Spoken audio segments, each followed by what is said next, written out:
Hi everybody, Alyssa here. On my panel at CrookedCon, Winning Everywhere, I talked to Representative Sarah McBride, Ben Wikler of the Wisconsin Dems, Representative Janelle Bynum, and Anderson Clayton, head of the North Carolina Dems, about how we turn red states blue. Enjoy this bonus pod live from CrookedCon. Enjoy! Well, welcome to CrookedCon, everyone. I'm Alyssa Mastromonaco, and in this panel, I've gathered some of our top swing state party leaders and elected officials that were able to make red states blue to discuss how in the world they were able to make what many thought was the impossible possible, and how we can fight our way back into power regardless of a map stacked against us. Joining me here is Congresswoman Janelle Bynum of Oregon, Representative Sarah McBride of Delaware, Ben Wikler, former chair of the Wisconsin Democratic Party, and Anderson Clayton, chair of the North Carolina Democratic Party. So first, to set the stage, everyone, according to the New York Times, more than 89% of counties in the U.S. shifted towards Trump in 2024, including states like New York, New Jersey, Illinois, and California. However, just days ago, moderate Abigail Spanberger flipped the governorship in Virginia by a wide margin, becoming its first woman governor. Moderate Mikey Sherrill kept the New Jersey governorship blue, and socialist Zohran Mamdani won a decisive victory to be mayor of New York City. So let's start with the buzziest race of the week, New York City mayoral. For a party that's criticized for being coastal, a lot of talk about the future of the party has centered around this race. But what's undeniable is that Zohran ran a great race in New York City. So I'm going to start with Ben. Ben, what, if any, lessons can Democrats across the country take from his win? Does his win mean anything to races in Wisconsin, for example? Absolutely.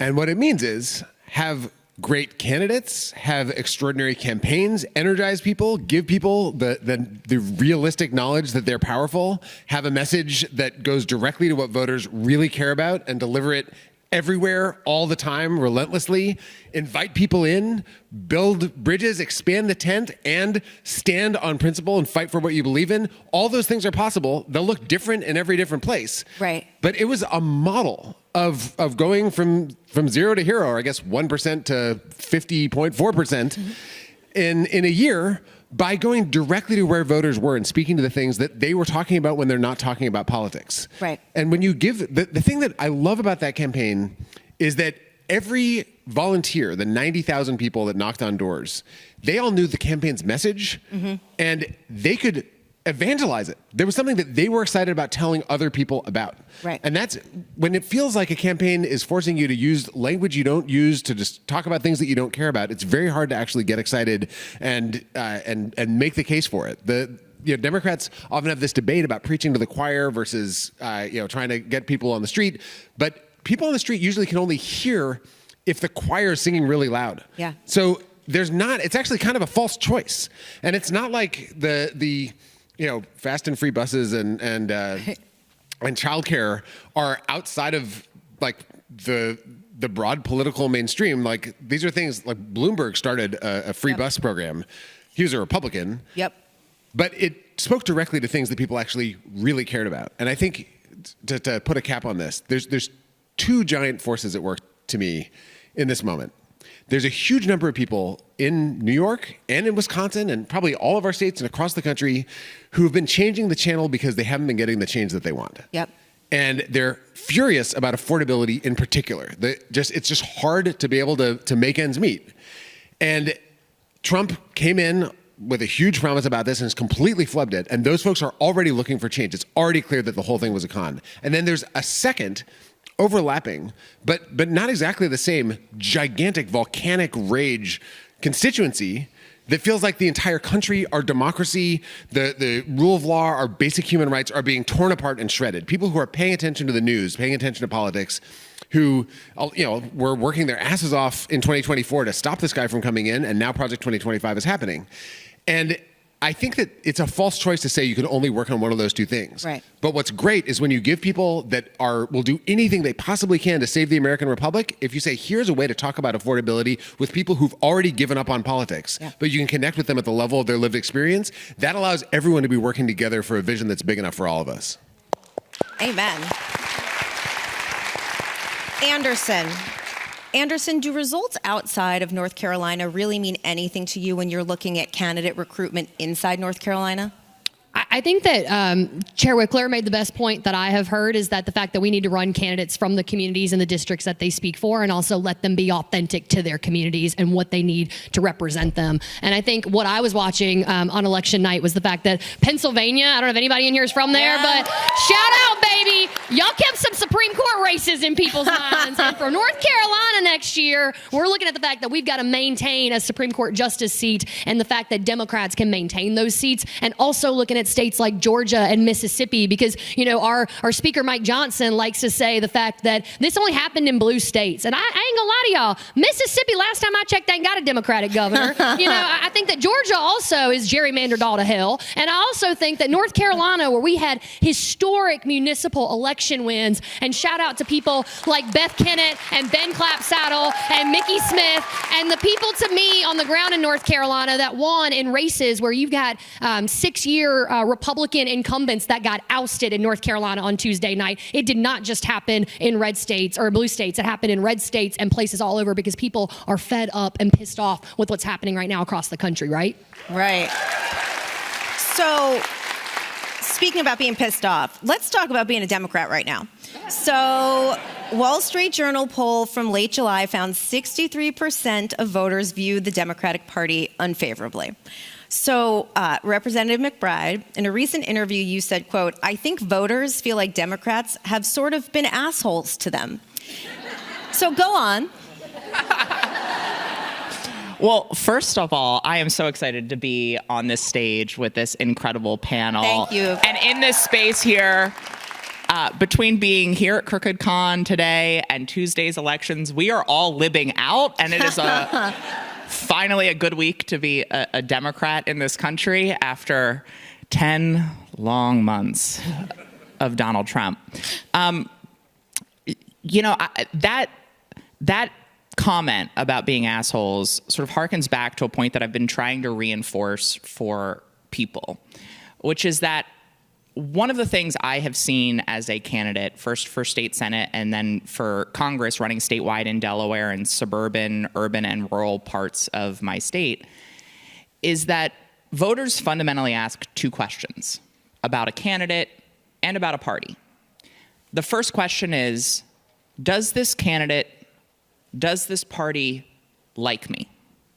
Not just do they care for me, do they respect me? Those extend from that, but do they like me? The second question is, what does this party think? What does this candidate think? And if you can't answer that first question to a voter's satisfaction, they never get to that second question. What does this party think? And I do think that one of the challenges our party has had is that many voters, frankly, across the diversity of our country, have felt like our party as a coalition have looked down upon them, don't like them. They've been assholes to voters across this country. And let's be clear that you can't build the diverse working class coalition necessary to win, and the diverse working class coalition that we are fighting for when we do win, if people don't feel like you like them and by extension care for them and respect them. That, yes, means not employing the politics of shaming and blaming voters who are still on a journey on issues, aren't quite where we want them to be.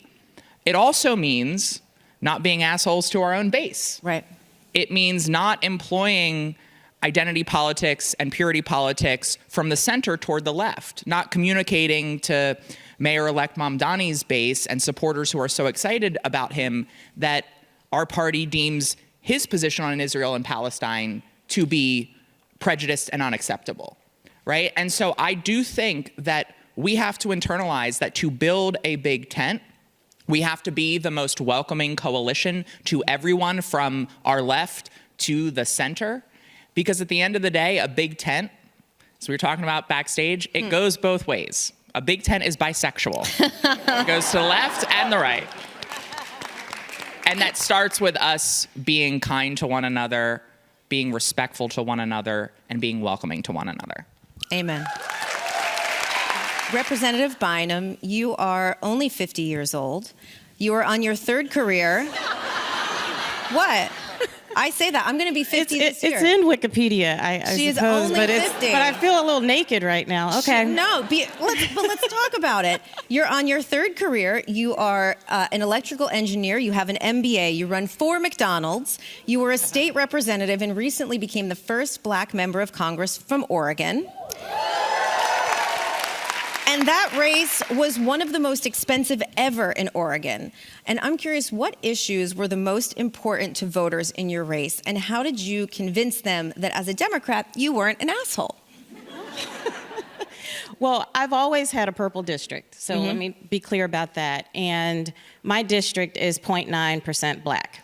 So this wasn't about, culling all the black people in the district and getting them to vote for me. This was about... because that wasn't going to exist, right?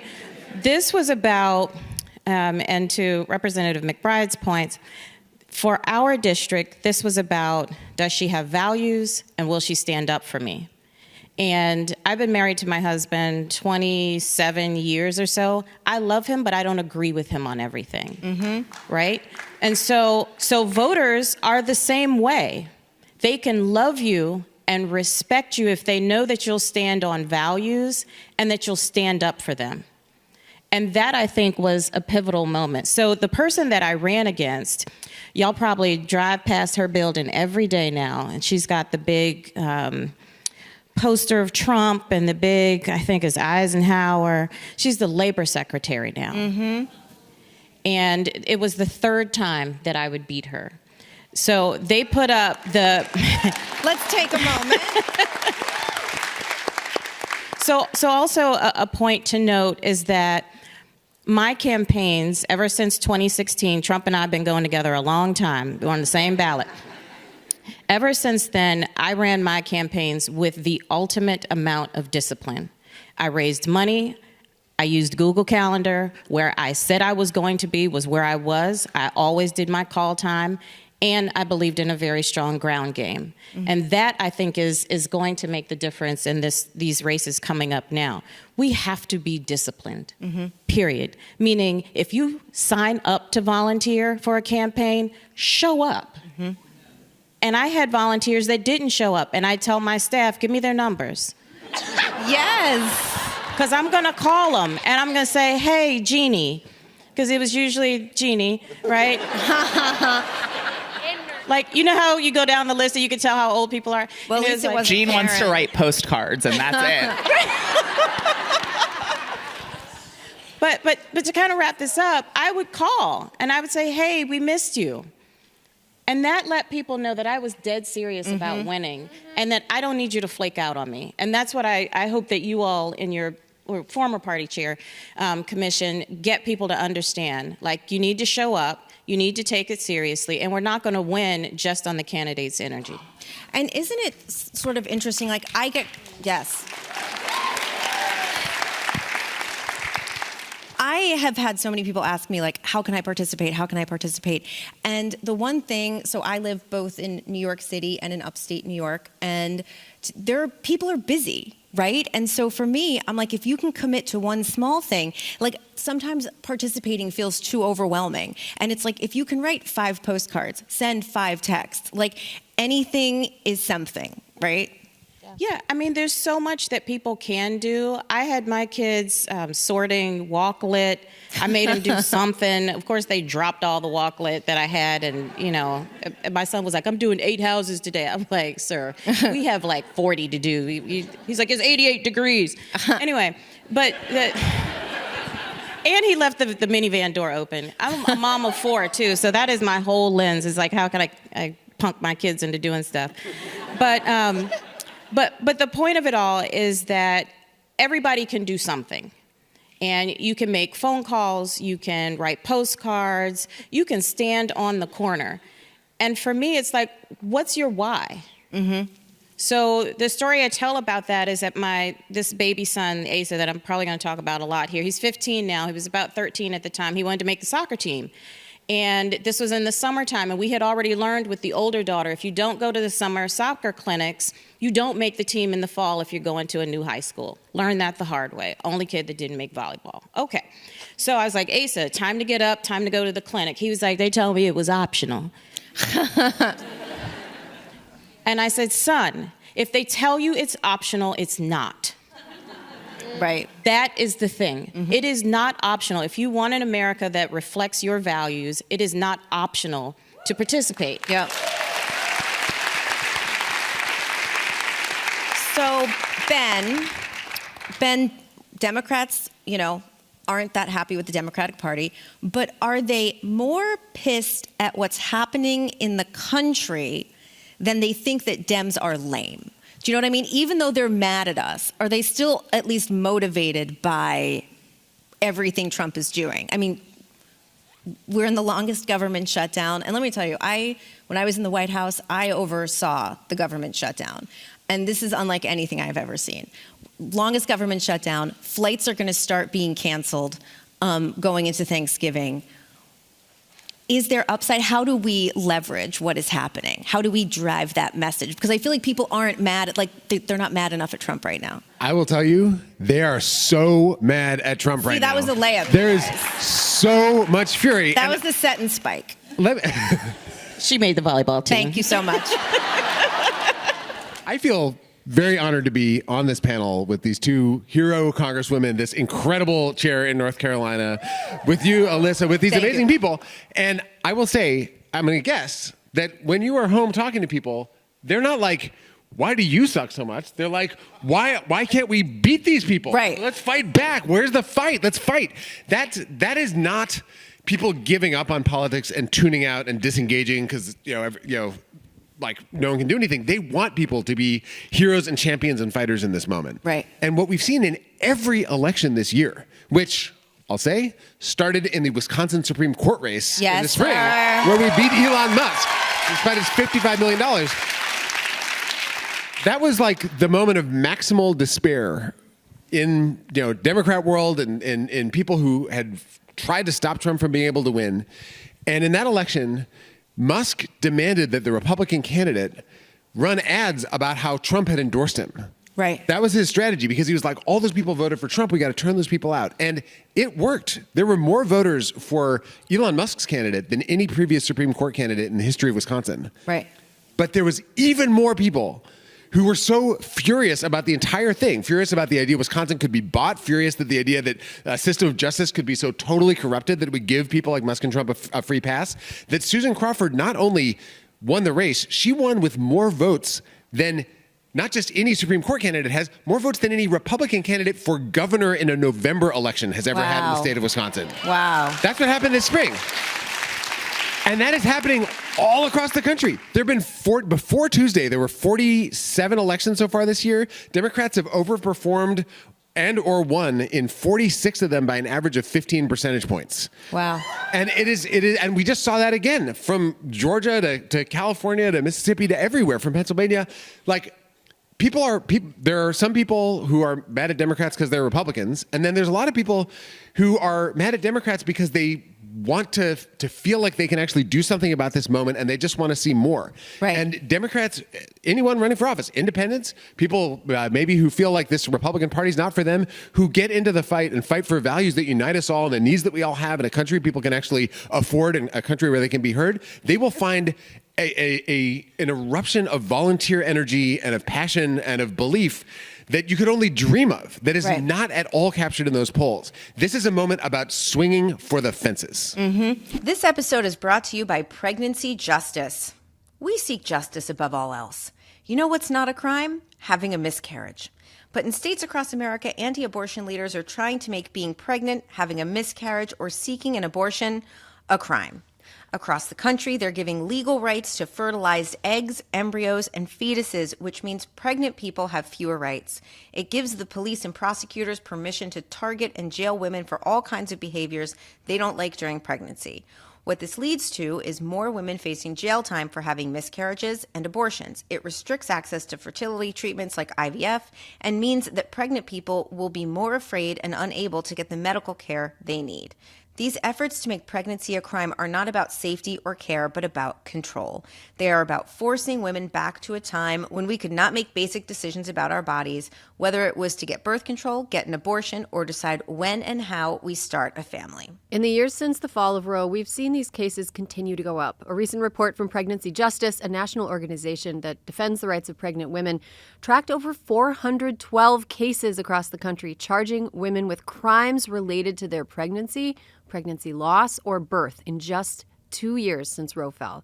Our justice system should be focused on solving real crimes, not attacking pregnant people for their personal health care decisions.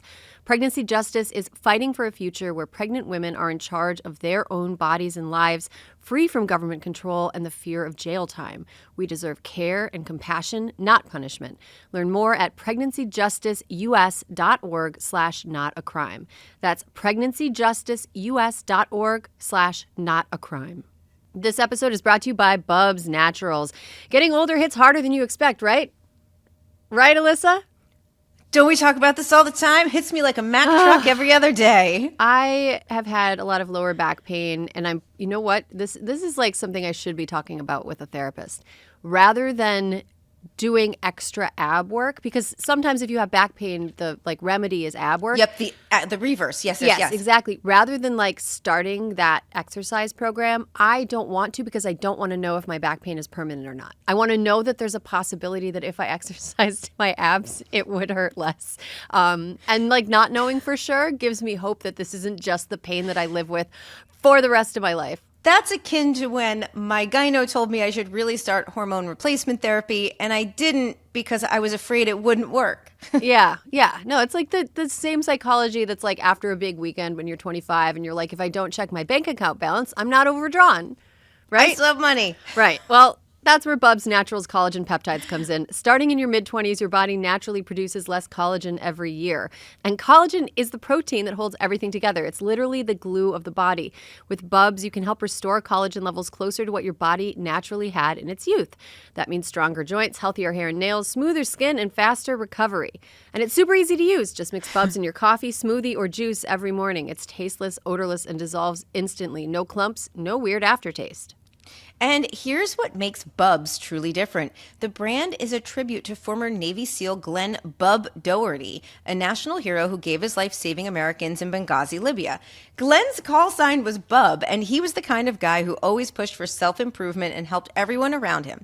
That DNA is woven into the Bubs brand. And to honor him, Bubs donates 10% of all profits to charity, starting with the Glenn Doherty Memorial Foundation. On top of that, Bubs is built to the highest standard. No junk, zero sugars, sweeteners, or fillers. It's third-party tested, NSF certified for sport, Whole30 approved, and sustainably sourced from grass-fed, pasture-raised cattle. It's trusted by over 100,000 customers and was named Best Collagen of 2024 by Health.com.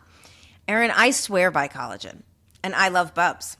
Yeah. I put it in my coffee. Can you see my hair has started to grow back? My nails are better. My skin, the turkey neck's getting a little bit better. And it's all since I started putting the collagen in my coffee and the peptides on my face. Collagen is amazing. And the fact that you can just be like, plop, put some in your smoothie, put it in your coffee, put it in whatever you drink in the morning. You don't have to do a separate whole smoothie routine if you don't want to. You can if you want. Some people You can if you want, but I just put it in my coffee, and it actually just makes it taste a little richer and creamier. Interesting. Huh. Live better longer. For a limited time only, our listeners are getting 20% off at Bubs Naturals by using code Hysteria at checkout. Just head to bubsnaturals.com and use code Hysteria and you're all set. After you purchase, they will ask you where you heard about them. Please support our show and tell them that our show sent you. I am such huge fans of everyone on stage that I follow them and I've read everything that they've ever written and I've listened to everything they've ever said. And you talk about that politics is actually like 5D chess. How is that? So it's 5D chess, not in the sense of every person at every time is thinking through the ninth order consequences of their stuff. Right. It's that there's multiple game boards at once, and whoever wins on each of those game boards sets the rules for all the other ones. Mm-hmm. So the rules that determined the Republican House majority right now were set by the Republican state legislature in North Carolina, which got there because Republicans won a Supreme Court race, a couple of Supreme Court races several years ago. And if Republicans hadn't won the Supreme Court race, they wouldn't have been able to gerrymander the state and give the Republicans the then supermajorities that allowed them to gerrymander the state and give 3 House seats to the GOP, which is the size of the entire Republican National House majority. So, which, I feel a way about that. I can only imagine how Anderson feels about that. And we had the exact same thing in Wisconsin with our state Supreme Court. It was only by defeating this totally rogue MAGA majority in our state Supreme Court that we actually had a court that read our state's constitution and said that our ultra gerrymandered maps were unconstitutional. Now Democrats have a shot at winning a trifecta in Wisconsin in 2026. Right. And if they do that, they can restore voting rights to people before 2028. And so all these fights, like if you think the United States Supreme Court is completely out of line, which means that you are correct and are paying attention. Right. The only way to solve that problem is to have a pro-democracy, pro-justice majority in the United States Senate. Right. That reforms the filibuster or gets rid of it so that it can actually pass Supreme Court reform like the vast majority of Americans want to do. All these things are interconnected, which is why you have to work not just every 4 years, but all the time if you want to win. Can I jump in real quick? Get in there. I think this is also a testament to building the bench. Mm-hmm. And if you don't have a strong bench, you can't get up to the Supreme Court level. So that's why there's an attack on education. They don't want, well-educated lawyers, but we're getting a lot of practice in court now, right? So we're building our bench. So much practice. Right? But also, I don't think I would have been able to run at the pace in which I was able to run if I had not gone through 4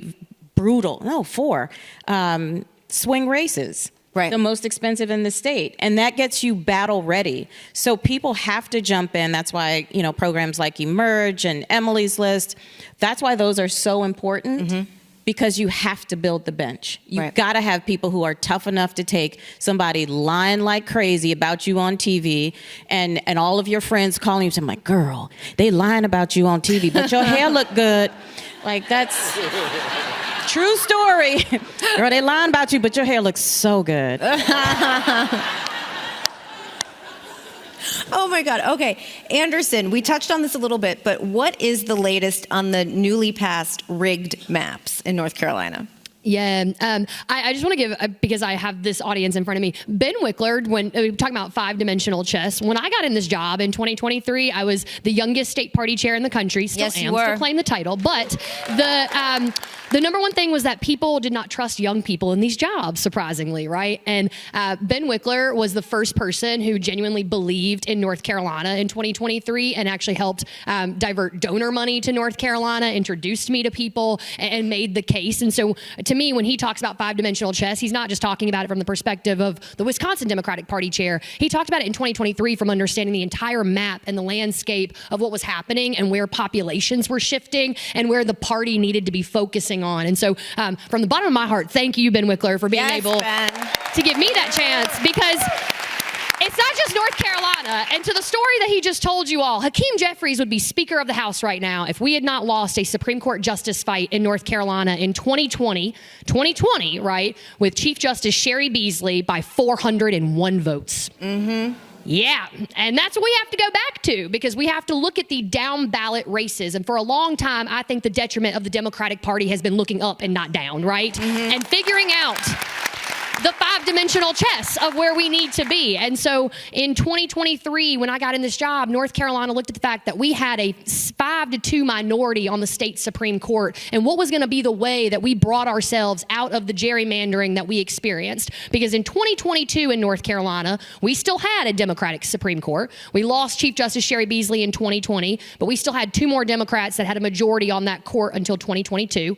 And in March of 2022, the Democrats on that court came in and said, party partisan and racial gerrymandering is actually illegal for the congressional races in North Carolina. And they sent 7 Democrats and 7 Republicans, because we have 14 members of Congress in North Carolina, right, to Congress on our behalf in 2022, and even representation of the state. And at the end of 2022, we again lost our state Supreme Court in North Carolina. We lost those 2 Democrats, Justice Ervin and Justice Inman. And when that happened, Republicans came in 2023 and they re-gerrymandered. They ignored a 200-year court precedent in North Carolina. And I don't know if I don't have any lawyers in this room right now, but they did not even have a case that was brought before them, right? So you know that they were doing it just to play partisan baseball with the state of North Carolina. And they came in March of 2023 and re-gerrymandered our state to a 10-4 minority. And so when we came in, a new officer board in 2023, we said we have to focus on levers of power in the state that are going to be prioritizing, right, the levers of power everywhere else. North Carolina has so much power to give back to the nation if we focus. The South has so much power to give back to the nation if we focus on it and put our money and our energy where our mouth is. And so we held a Supreme Court justice seat. We went from in 2020 losing one by 401 votes to 2024 keeping Justice Allison Riggs on the bench with 734 votes.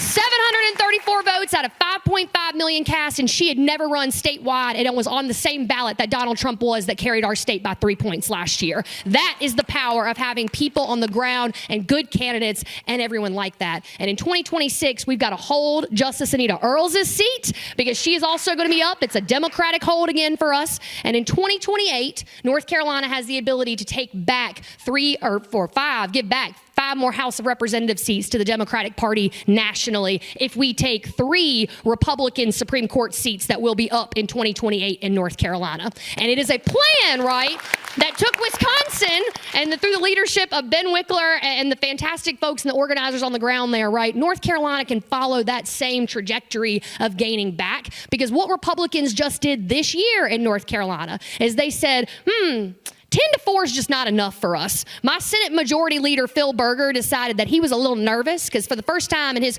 26 years of running for office, he has a challenger in his primary. And he made a phone call to Donald Trump and said, "Hey, Donald, baby, I'll give you an extra congressional seat out of North Carolina if you'll give me an endorsement in my primary." And Donald Trump said, "Who the hell is this that's calling me right now? I don't even know a North Carolina state representative. Who cares about him? But yeah, I'd like another congressional seat. Y'all go ahead and make that one happen." Never gave an endorsement, mind y'all, but also definitely they gave a congressional seat. And my Republicans in North Carolina lined up to strip away one of the only, right, black male Democrats that I have in Congress right now, Congressman Don Davis. And they are trying to strip away his right to be able to represent a majority-minority district in eastern North Carolina. And we are seeing Republicans do that across the country, right, with the VRA and the eradication of Section 2 right now that Trump's Department of Justice is challenging. And I talk about the long-term gains in North Carolina that we can make for the nation because folks need to understand that that is going to happen. We are about to see 19 rural Democrats from the South be wiped out of Congress because of the fact that we have not been investing in these communities enough that we need to. And we have got Republicans that are coming to target and honestly racially target, right, Democrats in the South right now. And we've seen this before. And so I know that I've been rambling on about this for a minute, but I tell y'all, because you're from everywhere in the country right now, I know that people are upset and fed up and tired and angry, but I'm in the South, North Carolina, Mississippi, Georgia, all the states that I just talked about, Louisiana, yes, like, thank you, my goodness, my audience right here. We have been in a place where the nation is now having to experience what the South has been going through since the civil rights movement happened. And so if y'all are tired, I say welcome to the fight. We've been for a long time, but we're still down there fighting, and we need every single one of you with us right now. We need the nation to say, we're going to free everybody, and that means everybody in the South too right now. And so I hope that you all leave here today feeling like you are empowered to go out there and be the face of the Democratic Party. Because to the question that you asked earlier, I think, again, we're looking up instead of looking down and around. The Democratic Party is every person in this room. It is not one person in Washington, D.C. or anybody that we're looking to as a leader of it. We are all leaders of this party. And I hope you leave here today feeling like a leader of this party and saying, I'm going to do everything I can to go out and make this party what I believe it should be.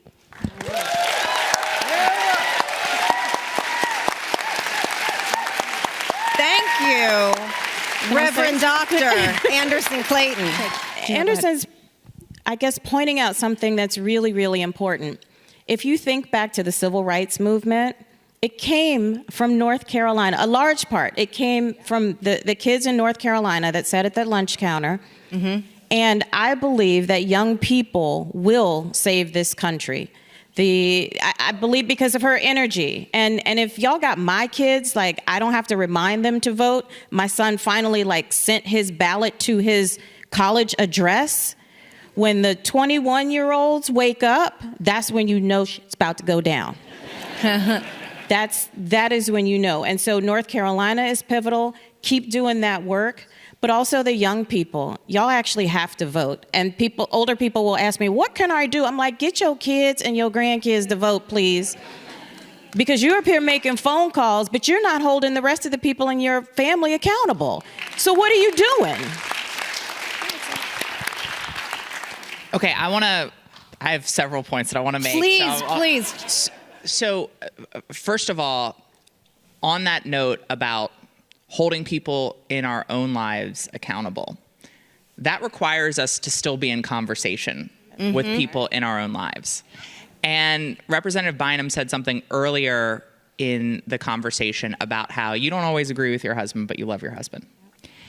And I think one of the challenges that we have had as a coalition is that over the last 15 to 20 years, we have started to deem relationships to be a tool to reward and punish people for being right or wrong on issues.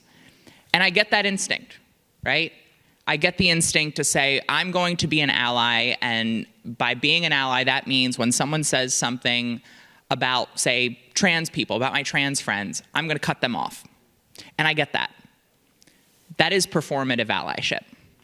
Because if everyone who does that, if everyone who loves trans people does that, there will be no one left in that person's life to hold them accountable, to educate them, to invite them into a conversation, to help them evolve. But it also is, I think, conditioned us into thinking that if we are in relationships with people, if we have not cut them out of our lives because we have treated a relationship like it's a tool to reward or punish, then that means we are condoning everything that that person says and believes and thinks. And what it has done is it has undermined our capacity to build that diverse coalition. Because we now go, well, I can't invite this person in who's still on a journey because that means I'm condoning everything they think and everything that they believe. Being in relationship with people does not mean you agree with them.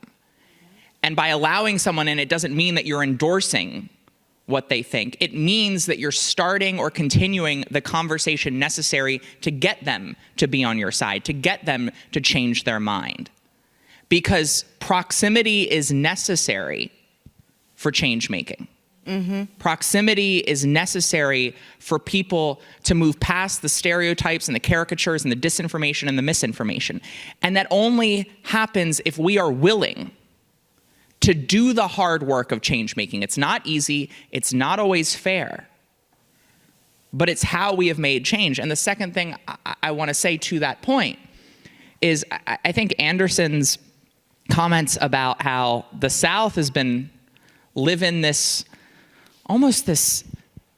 reality that gives cause for hopelessness, not just for a couple decades. I mean, throughout almost all of American history, the South has faced the headwinds of hatred and bigotry and prejudice and injustice in a way that no other part of our country has so consistently faced. And what I think we all have to remember in this moment is we have to summon the hope that people in the South have summoned for decades, the hope that people throughout our country's history have summoned for centuries, because I think we mistake optimism for hope. And we absolutely have plenty of reasons to be pessimistic about our politics right now, to feel like it is so fundamentally broken that it can no longer meet the needs of the people and meet the scope and the scale of the challenges that we face. But one of the things I think about Every single time I go on the floor of the House of Representatives with Representative Bynum and my other colleagues, you step into that chamber, the place where the House of Representatives moved in 1857, just before the Civil War. It's the place where the 13th Amendment and the 14th Amendment were passed, where women got the right to vote, where Social Security and Medicaid and Medicare were created, where the Civil Rights Act and the Voting Rights Act were passed.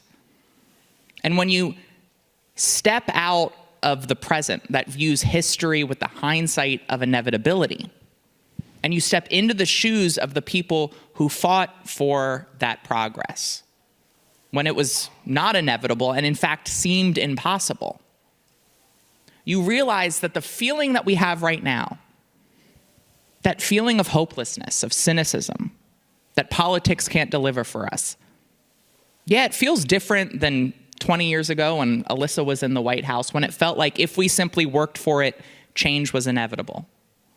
And now we can't see the light at the end of the tunnel. When you go back and you think about all of those moments in history prior to our living memory, you realize that that sense of inevitability that with hard work change will come, that is the exception in our history. Every single one of those advocates and activists and everyday citizens and people who fought for that change that happened in the chamber that we serve in, they couldn't see the light at the end of the tunnel. And you cannot tell me that the reasons for hopelessness now are greater than the reasons for hopelessness for an enslaved person in the 1850s who had no reason to believe that an Emancipation Proclamation was on the horizon. You cannot tell me that the reasons for hopelessness now are greater than the reasons for hopelessness for an unemployed worker in the early days of the Great Depression who had never heard of the New Deal. You cannot tell me that the reasons for hopelessness now are greater than the reasons for hopelessness for a closeted LGBTQ person in the 1950s who never knew of an America where they could live openly and authentically as themselves without violating the law. They could not see the light at the end of the tunnel. They had every reason to believe that our politics could not deliver for them because it never had, ever. And yet they persevered. They summoned their hope, they found the light, and they changed the world. And we in this space, in this movement, in this party, we cannot be the first generation of Americans to actually give up hope when we have far more reasons to believe that our politics can work than any other generation.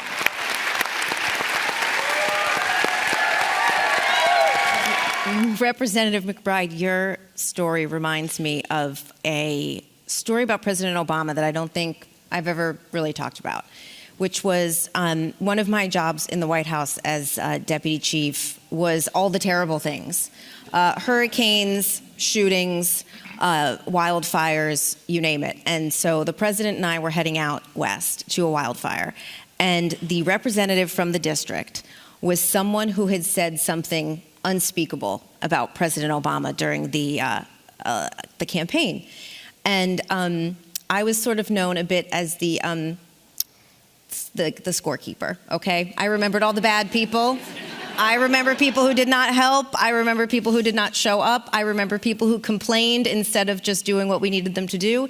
And I said to him, we were getting on Air Force One, and I said, sir, by the way, I just want you to know, I've made sure that you will not see that person. And he said, what person? I said, this person who said these things about you. And he goes, what things? I'm like, I'm not repeating them. And he's like, tell me what they said. And I was like, I'm not repeating it. But he, of course, remembered because it was horrible. And he said, Alyssa, I said, I made sure he'll be in a different car. You won't see him. He said, Alyssa, when we land, I want him in the car. I want him with me all day. And I said, I love a petty man. okay. I love a petty man. And so here's what's happening. Call me Petty LaBelle. We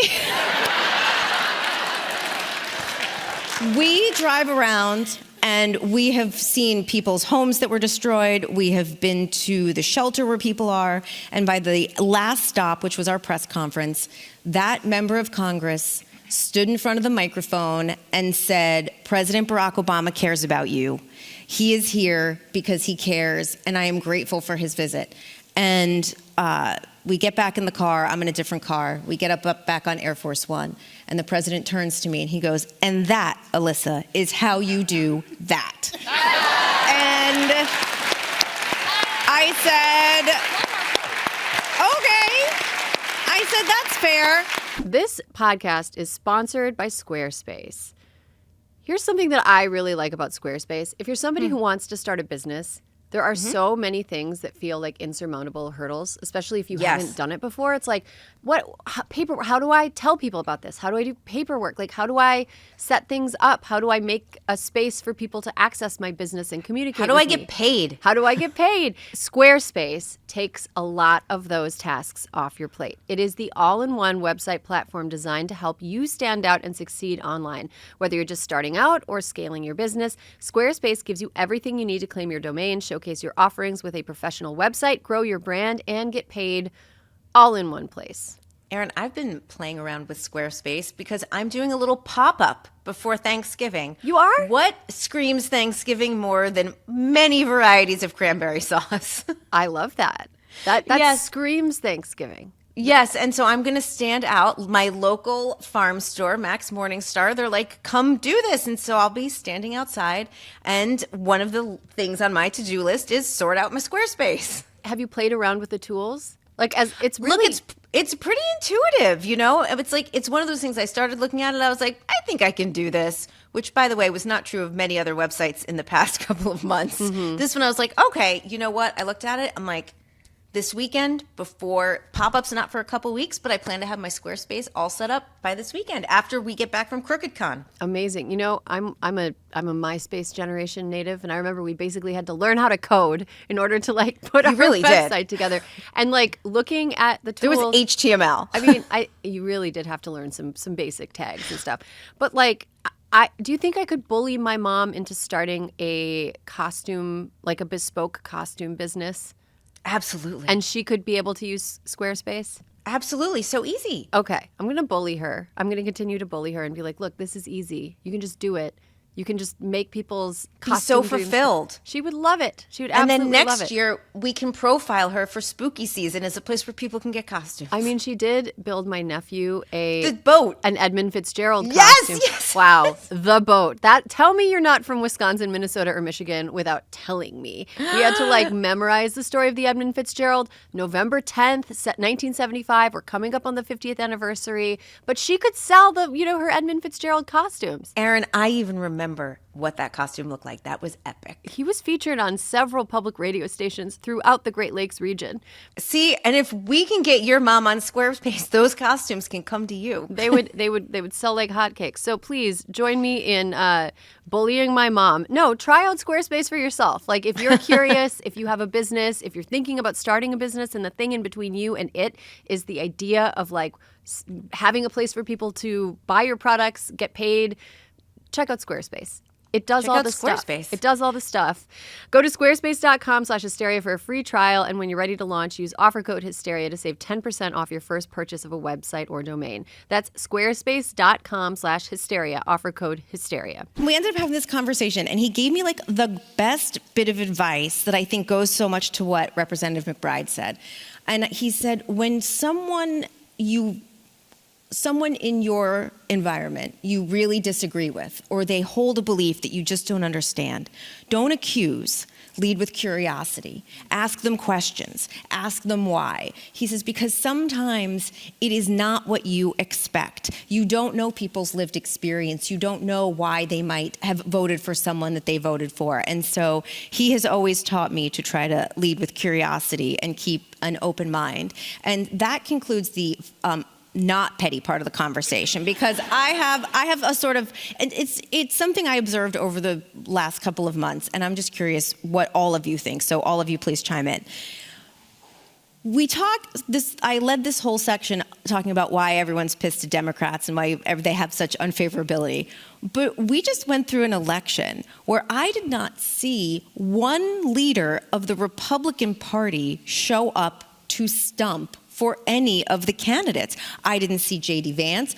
President Trump did not show up. I did not see anybody. I feel like Representative McBride has opinions. No, please. No, that was it. I'm just curious. So I'm curious any of your opinions on why you think Republican leaders did not show up. I did not see John Thune. I did not see any Republican leaders showing up in New York, in New Jersey, in Virginia, across the country. And so I'm curious, how popular are they? Sarah? They're unpopular. Right? No, I mean, look, the Republican Party is a lot of things, but they understand politics. Mm-hmm. They're ruthless in their pursuit of power, often illegally and immorally. But right now, Donald Trump is deeply unpopular, and J.D. Vance is both deeply unpopular and deeply unlikable. Totally. And they're also consumed with petty grievances in their party. Right.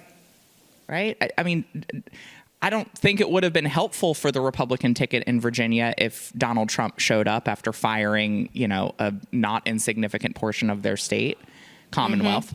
Mm-hmm. But even if they were popular, they wouldn't do it because someone didn't endorse someone in the last election. And I think that is their undoing, so long as we don't make it our own undoing in our own party. Right. So long as we don't get consumed by our own sort of factional infighting and recognize that if indeed everything is on the line, if indeed this is a 5-alarm fire for our democracy, if indeed everything is at stake, then damn it, I will take all of the help that I can get from anyone who is willing to help me and help me save democracy, because we have to, in this moment, have such a resounding victory in 2026 that they cannot rig their way to power before or after. And damn it, hopefully have enough wins in 2026 that we lay the foundation to have a trifecta in 2029, come January, with a Democratic president, a Democratic House, and a Democratic Senate.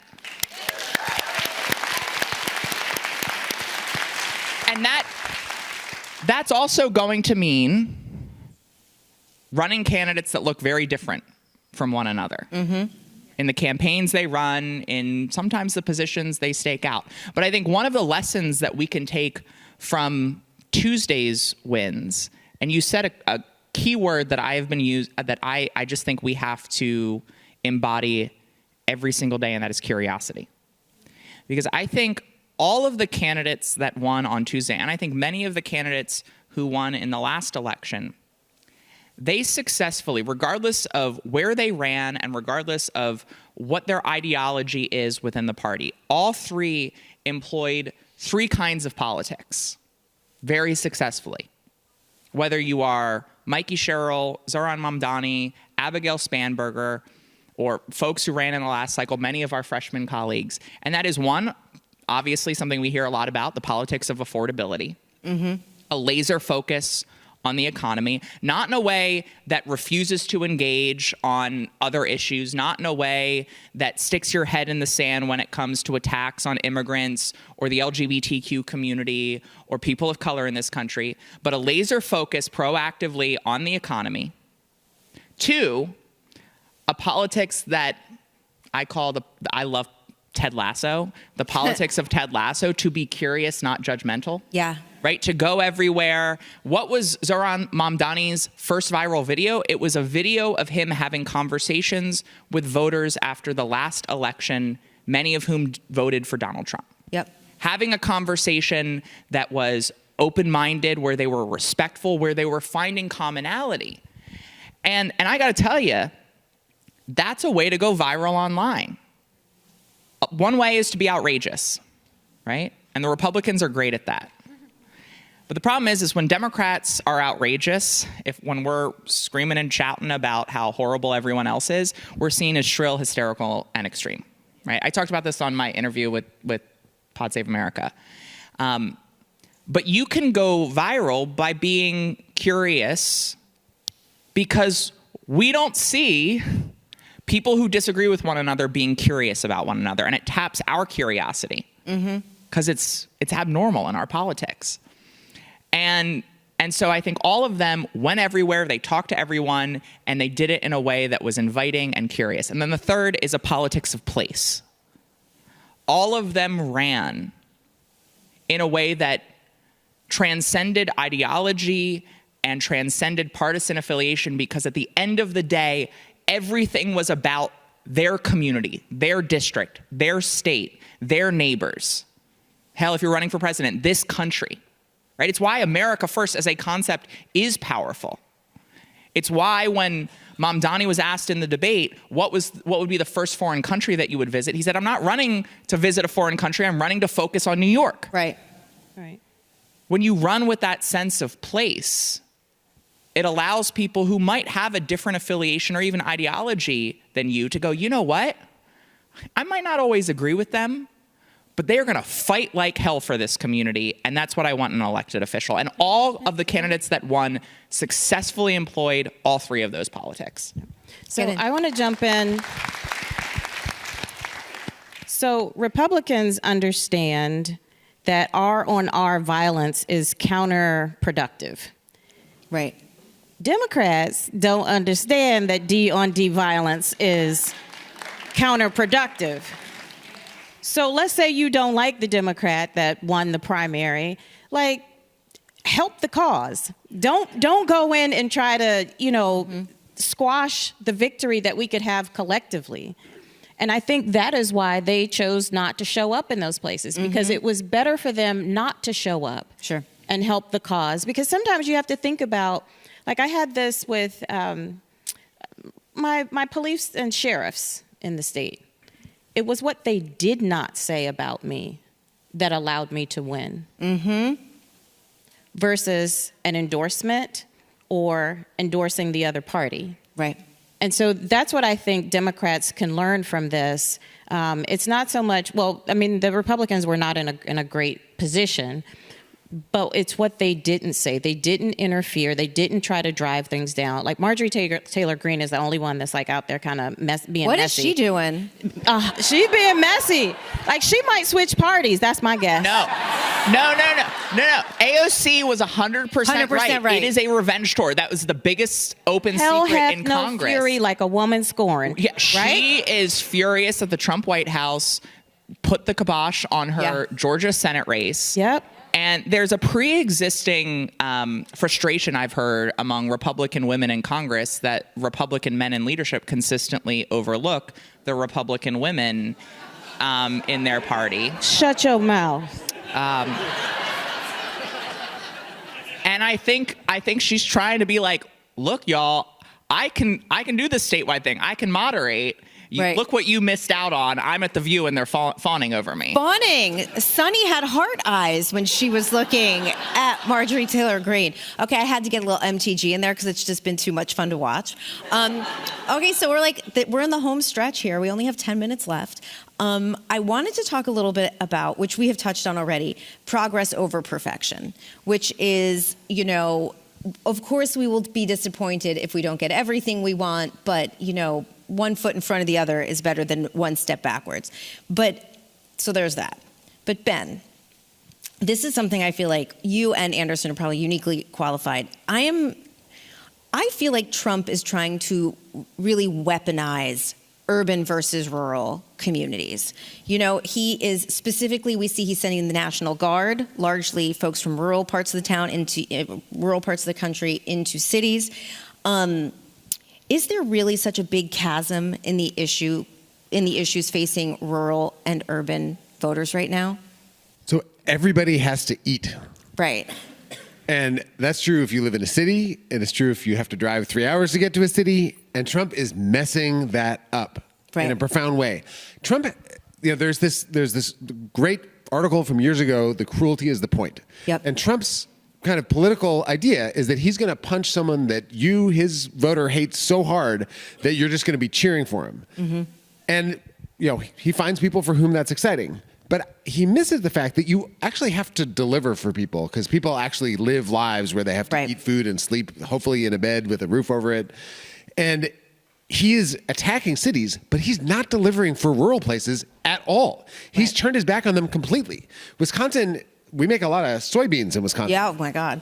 And they're not being sold to China anymore. We're the biggest ginseng producer in the state of Wisconsin in the country. Everyone knows Wisconsin ginseng. It's a big deal. But it's in crisis because Trump has declared a giant trade war with the biggest consumer of Wisconsin ginseng. Right.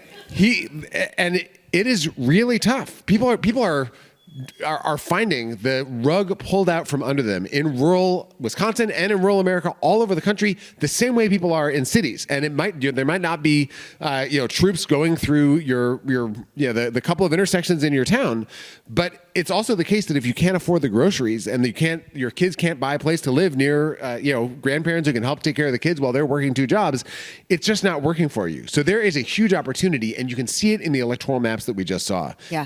Democrats overperformed not just in blue places, but everywhere. Every rural county was moving blue. We had the same thing in Wisconsin in the spring Supreme Court election. There are a ton of voters who can recognize that this is not working for them, even if Trump is going after someone who they hope that he would go after.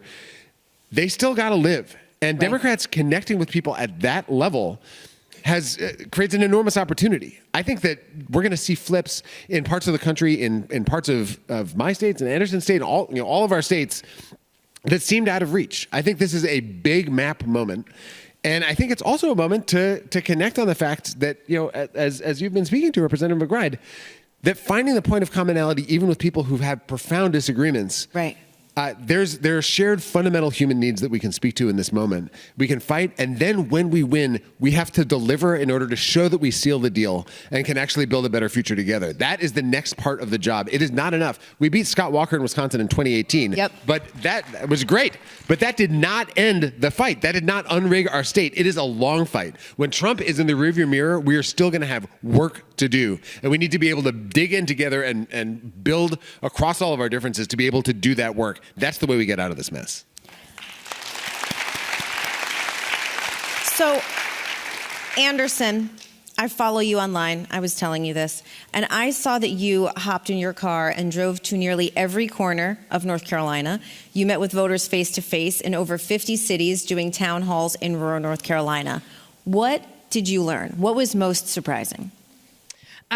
So I live in Roxborough, North Carolina right now. I'm from Roxborough in Person County. It's an R+20 county. And I think that the one thing that I could just say, it makes me want to cry kind of, to be truthful with y'all. I appreciate Representative McBride so much for the comments that you made, because I think it humanizes rural communities. And I think that for a long time, our party has looked at places like where I grew up and said, we don't even think that the people there are even real people in some ways. Like they like different things, they do different things, and they live out so far away from a city. How could they do that in some cases?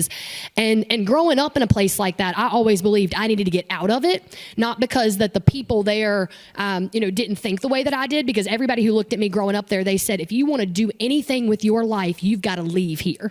You cannot stay in rural North Carolina and make something of yourself and actually have a future in it. And that's what we have told a majority of this country in some ways, in my opinion, that they have to leave the communities that they grew up in and that they care about and that help make them who they are in order to be able to make something bigger of themselves. And so for me, I've really challenged to say rural communities are places that we need to be in more, because when people meet a Democrat in those communities, that's not what Republicans have been telling them through Fox News and propagandizing them with for the last 40 years, that they have had talk radio with Rush Limbaugh and Rupert Murdoch out there controlling our airwaves and everything else.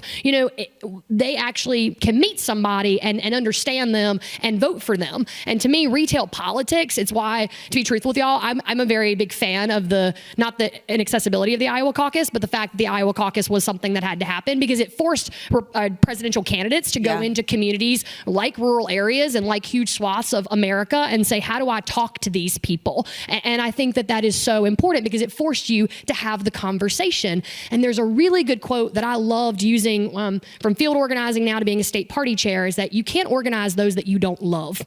And if you choose to hate people, there is no chance that you have of organizing them into a coalition or into a better future. And for me, I know that's hard for people too, who said, how do you love somebody who hates me automatically, right?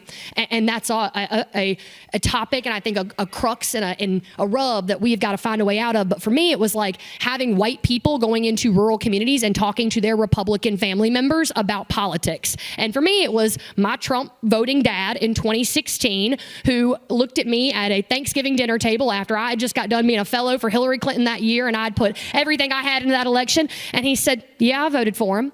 And I remember throwing a card deck at my dad from across the Thanksgiving table because I was so mad at him for doing that. I was like, how dare you do this to me and vote against me? And it took 4 years of me, my mom, and my sister of pulling my dad in versus pushing him away from me. And in 2020, right, my dad voted for Joe Biden. And in 2024, he voted for Kamala Harris. And you can't tell me that it's not possible, but it takes time. And to the point that I'm telling you, I thank you so much for being a leader in our party and saying the things that you have, because I think it humanizes folks that for a long time said the Democratic Party doesn't like me, doesn't care about me, doesn't think that I deserve to even be on this planet. And we've told rural communities for so long that the only way for you to survive is to land the plane slowly. How do you figure out how to let your communities die off without actually having a plan for them? And in my version of a North Carolina that works for everybody, no matter what zip code you live in, you should have a job and a place that you can come home to that works for you. And so I think that we have an opportunity, right, to tell the rest of America and rural America that we believe in your communities. We want to see them have a future. And what do you want that future to look like? Help put your hand on it and make it happen with us. Because broadband access, the reason why, right, Joe Biden's presidency to me was important is that the bipartisan infrastructure bill said, I believe in every single person, regardless of your zip code's ability to make opportunity for yourself and for your right to have it. And I think we are a party that wants opportunity for everyone, regardless of where you live, right? And that should be what we push on. And for me, rural communities, when we went out there, I do all 100 counties in North Carolina every year. We are always traveling around the state, and we are in every single place that we can find that will let a Democrat come in. And I met with mayors, unaffiliated folks that were serving their cities and their counties, and we heard from them. We did amazing opportunities, I think, for us to really dig in on what makes communities work too. So that way we can tell you in any county in North Carolina right now, who are the people that drive that community forward. Whether they be Republicans or Democrats, we know who they are. And if they need help, they know the Democratic Party is there at the state level to be able to do that with them. And so I think that that's a huge opportunity for us. And it doesn't mean that we're going to win back rural America automatically. It means that we're going to make gains, and we're going to continue to push, and we're going to have strong successes in places where we run really, really good candidates that speak for those communities. Okay, so we're going to do quick closing thoughts down the line. Representative McBride. Okay, so I'm going to build off of that. And, to your original question, Alyssa, about perfection, perfect being the enemy of the good. Barack Obama obviously always talks about how better is good. But I actually want to step back and get sort of perhaps at risk a little bit esoteric here, because I know we're not talking about democracy on the campaign trail, but I think all of us are here because we believe in democracy. And we recognize that it is at risk in this moment. But believing in democracy doesn't just mean believing in it when it's easy and when it's going well for us. And two hard truths of democracy are this. One is that perfection, from our perspective, and in another word, absolutism, is only possible whether on the left or the right in authoritarianism. The fact that we can be bold, we can be true to our values, we can fight for what we know people need, but the recognition that we are not going to get it all at once is unfortunately, but fortunately, not a bug of democracy, but a feature of democracy, because it also means that those folks on the other side, so long as we have a democracy, won't get everything they want in one foul swoop.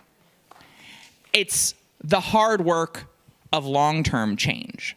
But the second truth of democracy the second hard truth of democracy goes back to what Anderson was saying, which is that if we truly believe in democracy, not as an abstraction, not as a talking point, but a real thing that we practice every day, then we have to recognize that democracy can only exist if we maintain our belief in other people's capacity to change. And it becomes easy in this moment to feel like persuasion is pointless, to give up on it, because when you open social media, it feels like we are so divided that there's no way to bring people into our fold. But one of the great blessings I have as an elected official going out into areas that are red, blue, and purple in Delaware is I get to meet people offline. Right. I get to meet people who aren't in Congress. I get to meet people who aren't on cable news and talk politics with them. And what you realize is that while real disagreements exist, we are not as divided as the algorithms make it seem. Yeah. Most people have goodness in them, have decency in them. We can tap their better angels if we allow ourselves to see them. You guys, I am so sorry. We have to leave it there. Thank you. I could not be more grateful to have had this incredible panel. Representative Bynum, Ben Wikler, Representative McBride, Anderson Clayton. Thank you so much.